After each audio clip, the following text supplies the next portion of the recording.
Bonjour à tous, bienvenue sur la chaîne Les Scrapidés de Cécile. Ce soir, une petite vidéo pour vous montrer ce que j'ai créé pour le prochain tuto, l'album Alice au pays des roses, avec les papiers de la boutique de papiers digitaux de Odile. Donc, j'ai reçu mon nouveau joujou aujourd'hui. Mon nouveau joujou, la Cameo 5 rose, parce que je suis très girly, avec son tapis électrostatique. Comme l'album et le tuto commencent demain pour les pages 1 et 2, si je voulais pouvoir décorer les pages au fur et à mesure, il fallait que mes die cuts et mes découpes soient prêtes.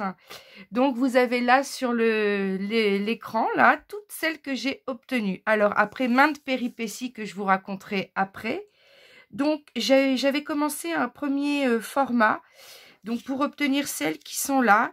Alors, je trouvais que les découpes étaient quand même un petit peu grandes, hein. Notamment celle-ci, que le titre que je voulais mettre sur la couverture de l'album Alice au pays des roses, bah là, avec la découpe, il fait presque 14 à 15 cm.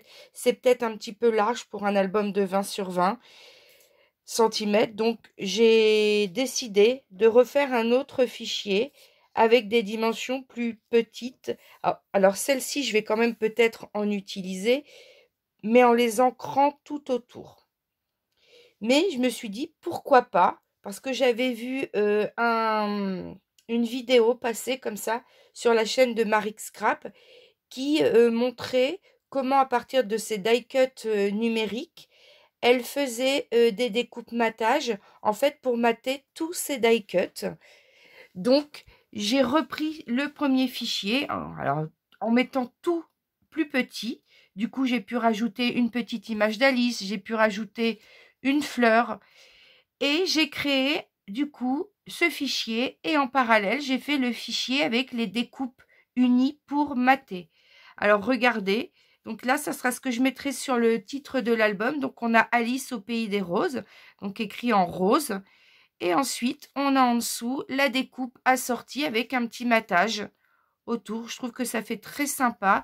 Et je peux vous montrer avec un papier d'Odile que j'ai imprimé, par exemple. Ben, je trouve que les couleurs vont très bien ensemble. Alors, n'hésitez pas à me dire en commentaire si vous trouvez ça assorti ou pas.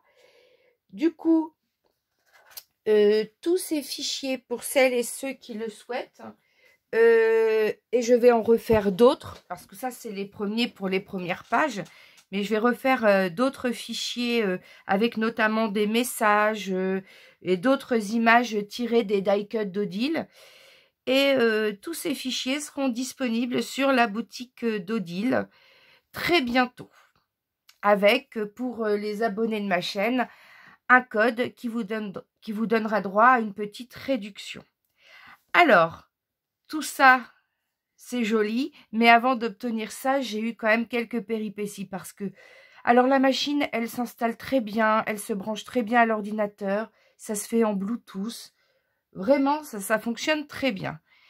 Créé sur le logiciel, j'avais une super formation de Christine et des petits conseils de Sophie, mes collègues et amis qui m'avaient expliqué et montré plein de choses avant. Donc, je n'étais pas complètement novice avec l'utilisation du logiciel Silhouette. Par contre, complètement novice sur la découpe. Alors, le tapis électrostatique, hein, comme son nom le porte, il s'allume. Et quand il s'allume, ben, il y a de l'électricité qui passe. Ben, je vous le donne en mille, hein. Pas fut-fut, parfois, Cécile, elle a mis sa main à chaque fois sur le tapis qu'elle est allumée avant de mettre le papier et la protection. Donc, j'ai pris le coup de jus une fois, une deuxième fois, une troisième fois.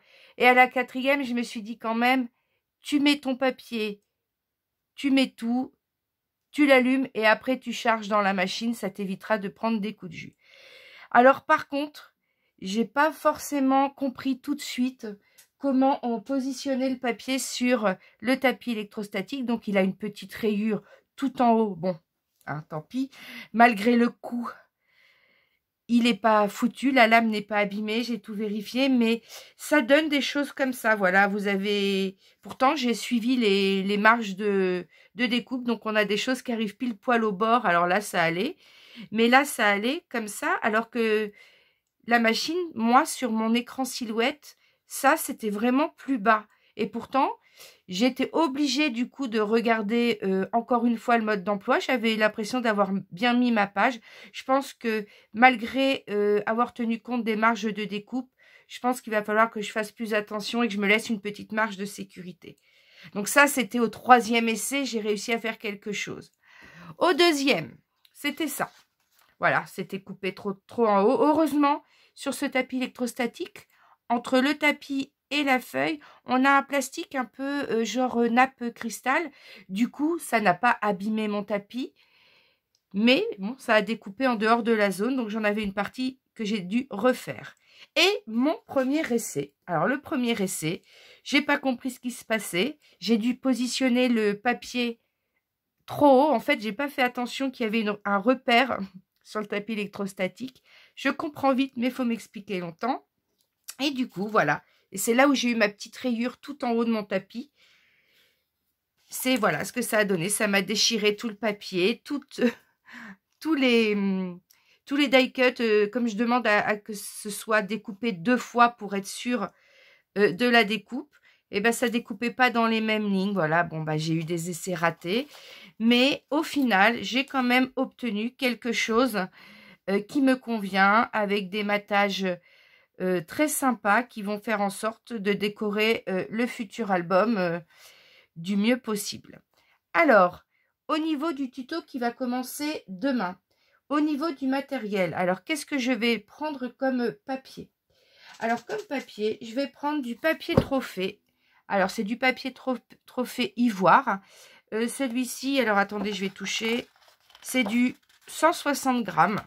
Parce que je me suis trompée à la dernière ramette. Au lieu de prendre du 210 grammes comme d'habitude, j'ai pris du 160. Bon, bah ça, c'est un peu fin. Si vous avez, vaut peut-être mieux du 210 grammes. Mais ça se fait très bien. Et si vous utilisez la même colle que moi ou qu'Odile, hein, la All Purpose de chez Action, et ben comme elle est à base de plastique, en fait, ça durcit le projet. C'est-à-dire que les pages, elles se durcissent légèrement et malgré le 160 grammes, on a des pages qui se tiennent bien. Donc ça va être pour toute la structure, la couverture, les pages. J'ai trouvé dans mon stock de papier des papiers de chez Vessen Creative. Donc, c'est des Florence Cardstock Paper 216 grammes texturés parce que j'aime beaucoup le texturé. Alors, je suis pas fut-fut, hein, j'ai pas fait attention au sens de papier dans les découpes. Bien sûr, j'ai découpé dans le sens lisse, c'est pas texturé. Bah tant pis, soit je les refais ou je les garde comme ça pour pas perdre le papier. Donc, c'est la couleur Cassis. Alors, c'est Cassis, alors c'est pas du tout violet, hein. Ça fait un rouge bordeaux, un peu rosé, mais je trouve qu'il se marie très bien avec les papiers d'Odile parce que cette couleur, si vous la voyez, elle se rapproche de la rose, par exemple, sur ce papier-là, de ce papier-là aussi. Ça se rapproche aussi de cette rose-là. Voilà, c'est une couleur quand même qui est proche de celle que Odile a utilisée dans sa collection. Ensuite, tout à l'heure, j'ai été faire un petit tour chez Action, hein, mon petit tour habituel chez Action et Nose du vendredi. J'ai trouvé des rubans. Alors, j'ai trouvé un ruban blanc, voilà, comme ça. J'en ai trouvé un doré. Et j'en ai trouvé un, regardez, je ne sais pas si vous allez bien voir, mais il est bordeaux. Et en fait, c'est une bordeaux, cassis, et c'est une couleur. Alors, je vais vous le défaire peut-être pour mieux voir. Vous allez voir que quand on le défait, on a quand même une couleur qui se rapproche. Bon, elle tranche, elle est un petit peu plus foncée, il faut trancher un peu, mais voilà. Je pense que c'est bien assorti au papier. Regardez, si on met à côté des papiers, par exemple, c'est bien assorti au papier, c'est bien assorti au die cut. Et voilà, je pense que ça ira très bien avec l'album. Alors après, je vous montre ce que j'utilise. Vous pouvez utiliser le matériel que vous avez à disposition chez vous. Moi, j'ai choisi ces couleurs-là, mais il y a plein d'autres couleurs qui se marient très bien avec les papiers d'Odile. On a par exemple, moi j'avais pensé peut-être un genre de vert ou de bleu, suivant ce qu'on aime, ou même du... Comment ça s'appelle? Voilà, j'ai plus le nom. Bref, ça va revenir je vais vous le montrer, ça sera plus facile. Sinon, du papier comme ça, vous savez, du craft, voilà. Sinon, on aurait pu faire avec du craft. Donc voilà, c'est vous qui voyez. Vous faites en fonction aussi de vos goûts et de vos préférences. Et je ne pense pas ancrer forcément les pages unies comme ça. Par contre, je vais ancrer forcément les papiers parce que quand je les découpe, on va voir la tranche blanche et ça fait pas joli dans l'album quand on tourne les pages. Donc quand vous utilisez des papiers digitaux comme ça que vous imprimez vous-même, il est bien d'ancrer tout le tour. Alors pour ancrer, j'ai retrouvé des kits que j'avais pris chez Action aussi, hein. Alors je ne sais pas laquelle exactement je vais utiliser, je vous redirai ça dans la vidéo de demain en faisant quelques tests ce soir. Et puis voilà, mais après, vous pouvez en utiliser d'autres en fonction du papier unique que vous avez choisi. Voilà, laissez libre cours aussi un petit peu à votre imagination. Et puis voilà, donc tous mes fichiers de découpe, un kit sera fait sur la boutique d'Odile, ça va arriver bientôt. Avec pour mes abonnés un code de réduction que je vais leur communiquer quand le kit sera finalisé. Parce qu'il ne contiendra pas que ces fichiers silhouettes là et ces PDF là. Je vais aussi faire des fichiers avec d'autres messages, aussi bien en PDF que pour le fichier silhouette. Eh bien, je vous souhaite à tous et toutes une bonne soirée. Et puis, je vous dis à demain pour la première partie du tuto. Belle soirée!